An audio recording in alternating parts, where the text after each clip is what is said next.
meus amigos de Colatina, Espírito Santo, Brasil, enfim, né, das comunidades internacionais por esse mundo afora, aí que nós tivemos contato durante agora esse mandato, né? E eu tinha já anunciado há dias atrás que no dia 26 eu ia dar minha decisão se eu ia disputar ou não a reeleição, mas devido à mudança de calendário eleitoral, fomos informados que teria que ser hoje. Portanto, agora, como eu anunciei mais cedo através de uma live, eu estou aqui para comunicar a minha decisão. Antes eu queria dizer para vocês que eu demorei dessa decisão para não influenciar o processo eleitoral. Tinha candidatos esperando se só seria candidato se eu fosse ou se eu não fosse, então para não ter aquele assim, eu ser, atrapalhar o processo eleitoral de qualquer partido que seja. Então realmente eu resolvi deixar. E depois também, né, surgiu a pandemia e eu falei que eu não queria mais falar de eleição a não ser quando começasse o calendário eleitoral. Como o Congresso já tinha decretado, né, a campanha tem dia e hora para começar, e por isso que nós deixamos. Lembrando que há 4 anos atrás, nessa época, eu me sentia assim, um Robson Crusoe, numa ilha isolada, porque todos os políticos corriam de mim, não queria que eu fosse candidato, tentaram me isolar, mas eu acredito no meu sonho, na determinação e na minha fé, né? Consegui vencer as eleições. Foi mais difícil conseguir ser candidato do que fazer a campanha e ganhar, porque eu acreditava no meu projeto. E, ironia do destino, 4 anos depois, eu vejo todas as lideranças políticas do município dependendo da minha decisão. Até quem fez oposição,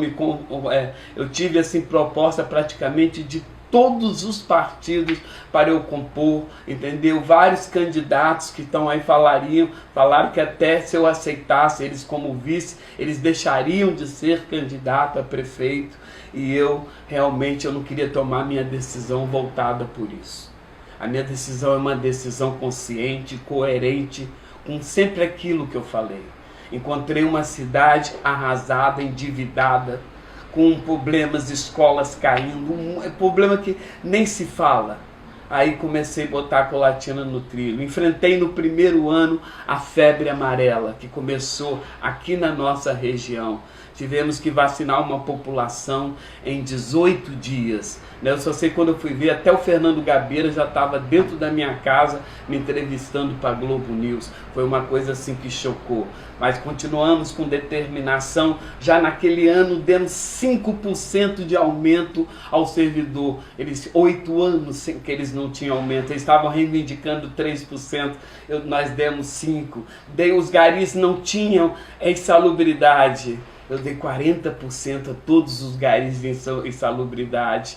Depois conseguimos dar mais um aumento de 5%. Aumentamos o TIC. Se for juntar tudo, nós demos mais de 12%, entre TIC e aumento, mais de 12% em 3 anos, né? O que supera o número da índice da inflação, quer dizer, dá um ganho real. Encontramos uma prefeitura com uma frota sucateada. E hoje, né, acabamos com aquela corrupção de alugar, de fazer isso. Nós temos uma frota hoje, 100% nossa, toda novinha, mais de 70 veículos comprados com dinheiro, recurso próprio. Colatina hoje é um verdadeiro canteiro de obra, é no esporte, é na educação, é na infraestrutura. Nós estamos já a 2% para terminar, para Colatina ser a 16ª cidade do Brasil a ter 100% o esgoto tratado. E o que mais importante aconteceu isso tudo foi o que eu consegui trazer de novos empregos, gerações de pequenas empresas, mas de grandes empresas também. Nós colocamos Colatina no trilho do desenvolvimento, mas também teve uma coisa que eu não esperava.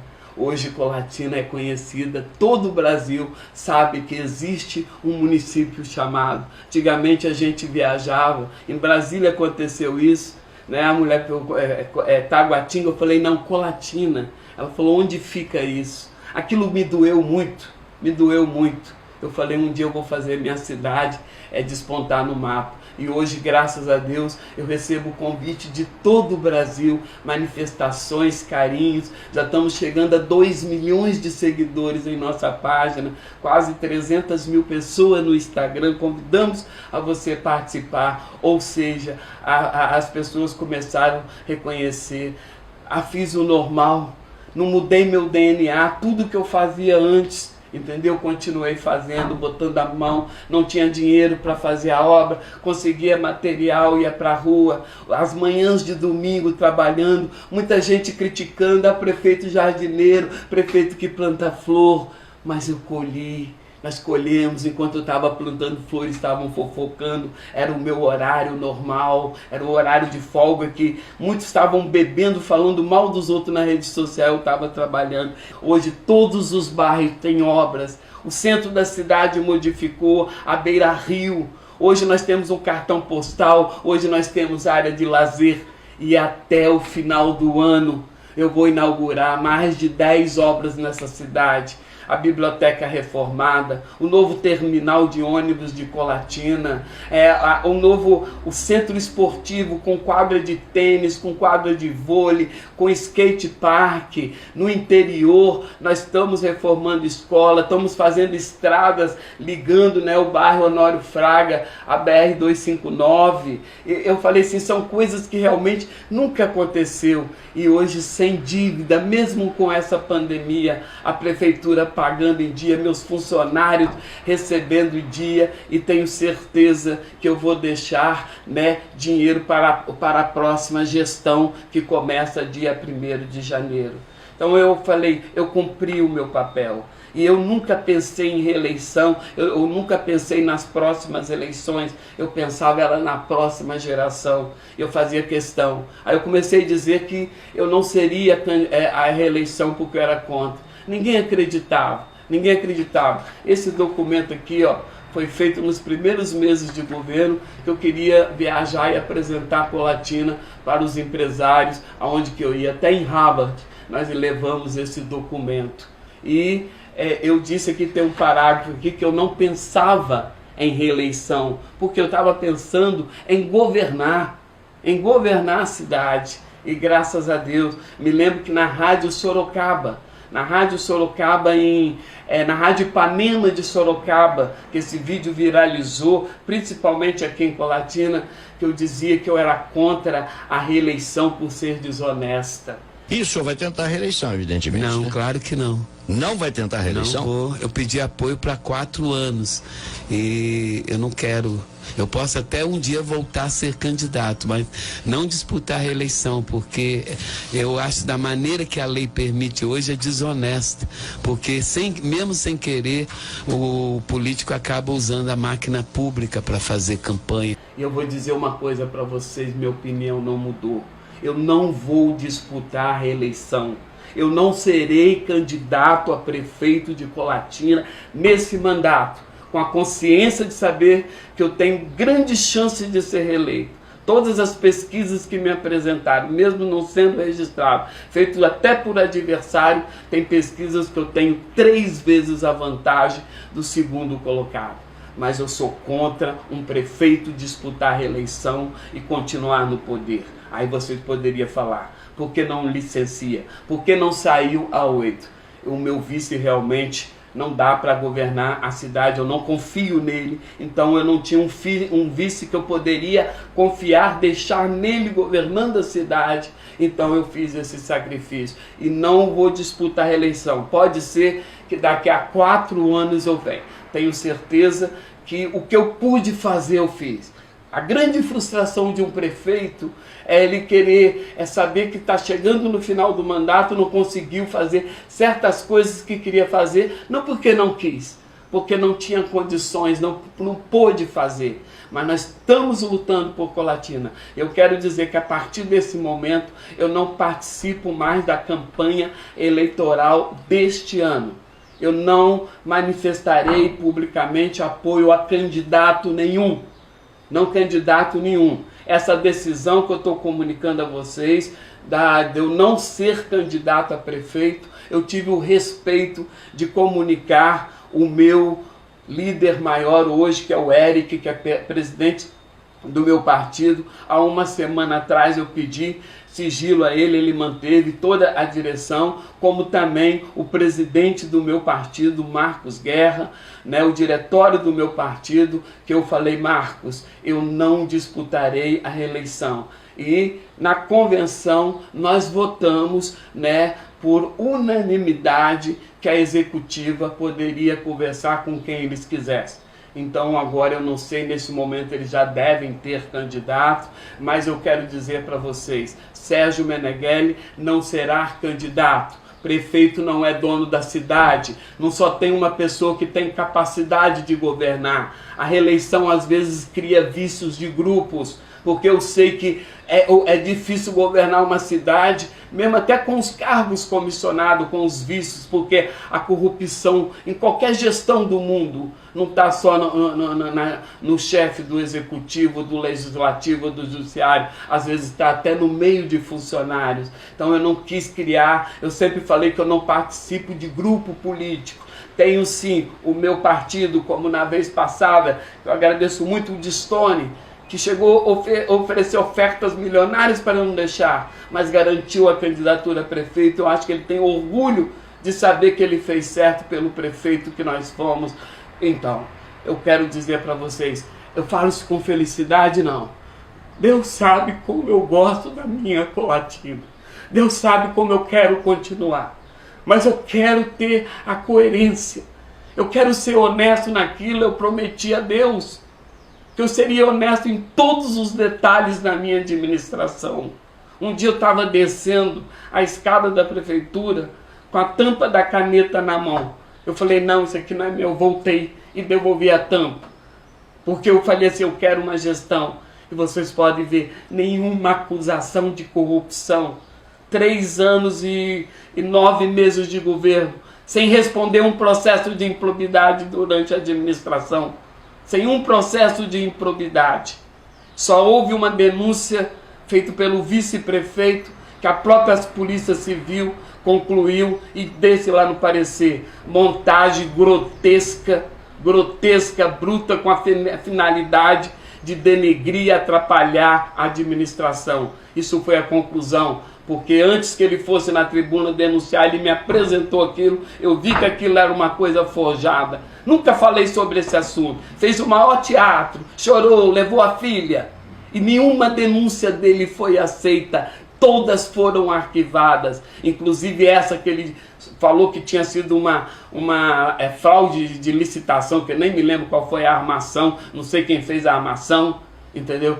Eu denunciei na polícia e a polícia chegou à conclusão e comunicou ao Ministério Público, o Ministério Público arquivou. A Polícia Civil fez questão de dizer, se eu não me engano foi o delegado Félix, não passa de uma armação grotesca, amadora, com a finalidade de denegrir. Queria falando para todo mundo que ia ser o prefeito de Colatina, porque eu ia ser afastado.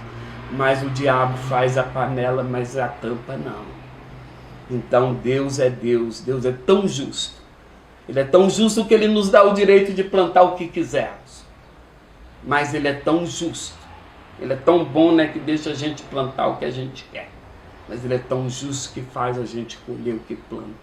Eu tenho certeza que o que eu estou colhendo hoje, de ver minha cidade crescer, mesmo enfrentando uma pandemia, como a febre amarela que enfrentei no primeiro ano, a guerra da segurança que eu enfrentei, as enchentes que eu enfrentei, e quando tudo voltava ao normal, eu com mais de quase 20 milhões nos cofres para poder fazer obras em Colatina, vem uma pandemia. Mesmo assim, hoje, nós temos mais de 15 milhões de obras aqui espalhadas na cidade. As escolas todas recebendo ar refrigerado. Escola do Campo inaugurado nova. A Escola Matilde Guerra, que é um exemplo. Vai lá ver o que é hoje. O professor, pela primeira vez, aquele que não recebia o piso, eu dei o piso salarial, porque os outros prefeitos só corrigia até para que ninguém ganhasse menos do que o piso.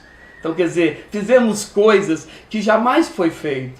Então, quer dizer, agora eu vou passar o bastão. E peço a vocês, analisa bem. Eu já vi candidatos aí realmente que eu conheço que eu não votaria em hipótese alguma. Mas eu não quero influenciar. Nós somos democráticos. Lembra que a gente colhe o que planta. E participa. Participa, porque cada pessoa de bem. Não fala que você tem nojo de política, não. Entendeu? Isso é ignorância. Às vezes é graça essas pessoas que têm nojo de política, que não querem participar, que a gente vê tanto escândalo, tanta miséria, até prostituição infantil, porque não querem participar. A política partidária é promíscua, mas a política é uma nobreza. Cristo foi um grande político. Participa para você cobrar. Participa para você cobrar, para realmente a cidade ser maior. Analisa nessas eleições, que na hora de você votar, dentro daquela urna, você é igual o presidente da República. A sua decisão vai ser contar igual a do presidente da República ou do servidor mais simples desse país. Somos todos iguais. Aproveite esse momento democrático. E quero dizer para vocês que não participarei do processo eleitoral, mas também não deixarei de responder caso façam fake news. A minha rede social, pelo que eu percebo, dá mais audiência do que as TVs locais. Então eu vou rebater caso houver injustiça, crítica para tentar denegrir. E presta atenção, não vote em candidato que vai tentar denegrir a imagem do outro para dizer que é melhor, não. Vote em candidatos que têm projeto, que têm coragem de mudar igual eu tive. Olha a feira de Colatina, olha o centro da cidade. Todo mundo duvidava que eu não conseguiria mudar a feira e que a feira fosse um lugar que hoje agrada a cidade e hoje não atrapalha o trânsito. É preciso ter coragem. Eu não pensei em eleição, eu pensei no meu compromisso com você. Então, até aqui agradeço a Deus, até aqui agradeço a minha equipe que está unida comigo ainda e vamos terminar. E no dia 31 de dezembro eu vou entregar a Colatina, que começa o ano do centenário, preparada para comemorar esses 100 anos. Independente de quem ganhar as eleições, eu estarei, se o prefeito permitir, fazendo os meus mutirões, meus trabalhos, e claro que eu vou precisar arranjar um emprego, pelo menos, para eu poder pagar o meu condomínio, pagar minhas despesas básicas. Não sou aposentado, né? Não tem tempo de contribuição que dá para eu aposentar, e muito menos idade que eu possa aposentar por idade. Então eu vou ter que arranjar um emprego, mas se for de 1,5 salário por aí, eu vou conseguir, se Deus quiser. Se o prefeito quiser me contratar para me trabalhar com os garis, ou qualquer que seja, eu não tenho vergonha, porque o trabalho dignifica, e eu quero mostrar, sempre poder manifestar meu amor à Colatina, retratando, assim, através do trabalho, retratar o amor que eu tenho a essa cidade, através desse trabalho. Então agradeço a vocês que até agora estão do meu lado e vão continuar, as pessoas de bem, mas lamento por aqueles que eu sei que a pressão é muito grande, sabe, o coração chega a doer quando eu lembro de pessoas. Uma senhora do meu prédio de 96 anos, pelo amor de Deus, não desiste. Mas a gente tem que ser coerente. A gente tem que pensar na cidade, não é ter projeto pessoal, não. Então eu estou pensando em Colatina. Eu estou pensando em Colatina, que o próximo prefeito dê continuidade a esse trabalho, como eu continuei muitas coisas que o outro começou. Você vê que eu nunca vim para a rede pública criticar o outro que fez isso ou fez aquilo. Mas eu quero dizer, eu falei, não quero governar olhando pelo retrovisor, mas governei com dignidade. E hoje eu tenho certeza. Só mesmo os beijinhos no ombro céticos que vão falar o contrário. Mas Colatina está subindo, Colatina é bem melhor do que era há 3 anos. Isso eu tenho consciência, isso eu tenho convicção, isso está um orgulho. E sem falar, né, que pela primeira vez um prefeito nessa cidade recebeu 4 prêmios internacionais e vários prêmios aqui no Brasil, né, inclusive alguns, né, como melhor prefeito. E isso eu não sei se eu não posso julgar, porque nem pode ter julgamento. Tem prefeitos excelentes aí que às vezes nem são conhecidos. Mas eu agradeço a vocês por amar Colatina e principalmente a caravana de pessoas que vêm de outra cidade nos visitar. Não precisa trazer presente. E, por favor, nessa época de pandemia, não vem. Eu não posso ficar recebendo, eu quero trabalhar, eu tenho que respeitar, né, as determinações das organizações de saúde nessa pandemia. Então eu não estou atendendo nem no meu gabinete. Então, por favor, vamos respeitar, né, esse isolamento e vamos participar dessa eleição. Escolha seu candidato, peça a Deus que te ilumine e que você escolha o melhor. Lembre-se, não vende seu voto. Porque se você vender seu voto, que eu digo, não é só através do dinheiro, não. Negociar cargo, negociar isso ou negociar aquilo, você está se tornando um corrupto antes de eleger outro corrupto. Político, ele só se corrompe se tiver um corrupto. Então ninguém faz corrupção no poder público sozinho, não. Então o eleitor precisa moralizar seu voto para que a classe política se moralize. Quem vai moralizar a classe política é o eleitor. Ok? Grande abraço a vocês. Estou triste, não estou alegre dessa decisão, muito triste, mas a gente tem que saber, né, tomar as decisões coerentes. Eu sou contra a reeleição. Eu seria desonesto com vocês, digo a reeleição no poder. Eu sou a favor do mandato de 5 anos. E também já lanço aqui, candidatura independente. É muito importante isso. Obrigar candidato a entrar em certos partidos, porque ele não pode ser candidato, como eu vi vereador querendo ser independente, aí não podia, tem que entrar em partido. E nem todos os partidos, sabe, merecem certos candidatos. Grande abraço a todos.